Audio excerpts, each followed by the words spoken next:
مالی میلنگ یکم صاحب درک دارم میرم آتش آکش هستم میرم مالی میلنگ سلام علیکم این دادر شما یا؟ او همون یک نصیحت کنه نمیشه مرا مالی میلنگ بگه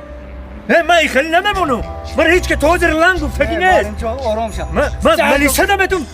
شما رو این دیوانه هیچ که چی نمیگه یا تو را یا تو تسود میکنم فهمیدی؟ نه اوز یک پیاله چای میگیرم نه پیاله چای دم کن نصیحت کنه دیدم گرم نیست چی خیلی گپایی انا دادر هزار رحمت اوش خوب سلامت باشه مالی میلنگ این بنیاد بچه شوخیده ای بچه شوخیده کانش زنه دادره که من بچه شوخیده دادره که معلم جون گذاشته که گذاشته بیاد هزار رحمت تشکر برای اوش هزار رحمت مایلا عشق بچه شوخیده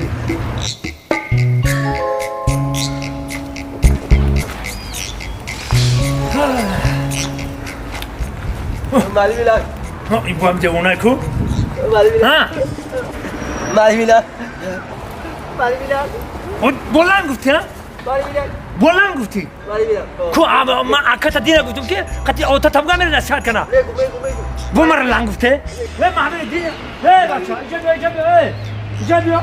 همه دینی درست من نصیحت کردم که همه بچه رو نگاه کنه ما عمر گفته چون عمر ده حیاتو بیش که لنگ گفته نه معلم جون آرام شد من چیکار آرام شد بو میگم مالی میلنگ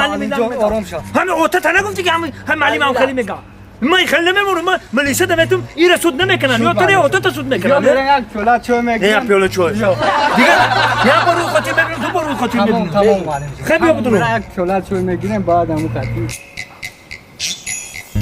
هزار رحمت دادر هزار گوشت گاوی با مزه نکه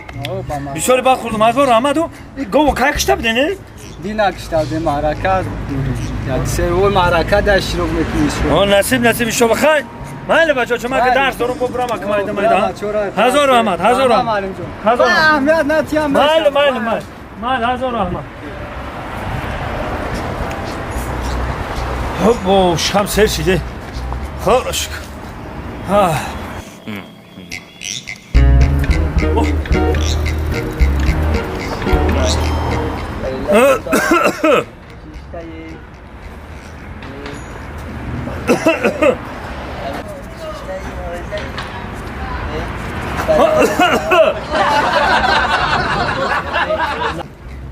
هی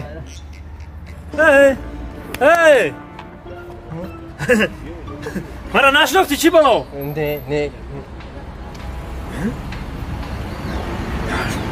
نه دیونا مرا نشناختی؟ نه شموکنی اوخی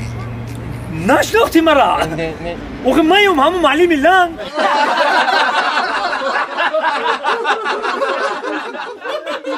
انا دوستان عزیز با کل هموطنان و غریبانی در شهر مسکو بوده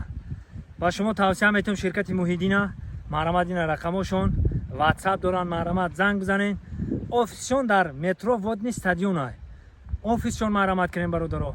البته ماشین های نو و زمانوی در خدمت شما های مرامت تنها شما زنگ زدن برای گذشتن سرحد در خدمت شما شرکت محیدین باقی سربلند و خانواد باشین همه وقت جیبکاتون پری پل باشد زنده باشین